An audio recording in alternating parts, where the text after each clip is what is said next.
বন্ধু চল, অনেকদিন ধরে আড্ডা দেওয়া হয়নি, আজকে ক্যাম্পাসে আড্ডা দিব, চল। চল।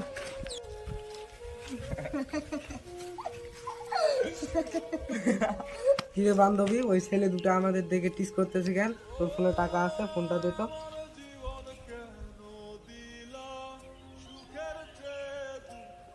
হ্যালো জান, তুমি কোথায় আছো?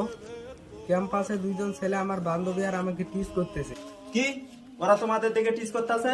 ওরা জানে না তুমি আমার গার্লফ্রেন্ড? দাঁড়াও, ওখানে দাঁড়াও, আমি এখনই আসতেছি, দাঁড়াও। হ্যালো মামা, কই তোরা? তাড়াতাড়ি একটু ক্যাম্পাসের দিকে আয় তো, তোর ভাবিদের নাকি কয়েকজন ছেলে ডিস্টার্ব করতে আছে। কি এক্ষুনি দাঁড়া, এখন আসতেছি। কি হয়েছে বন্ধু, চল। চল। এই কোন ছেলেগুলো?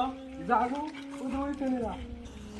কিরে, ওদের কিছু বলছিস তুই? না, না ভাই, আমরা ওদের কিছু বলিনি। গার্লফ্রেন্ড কি বানায় কথা বলতেছে?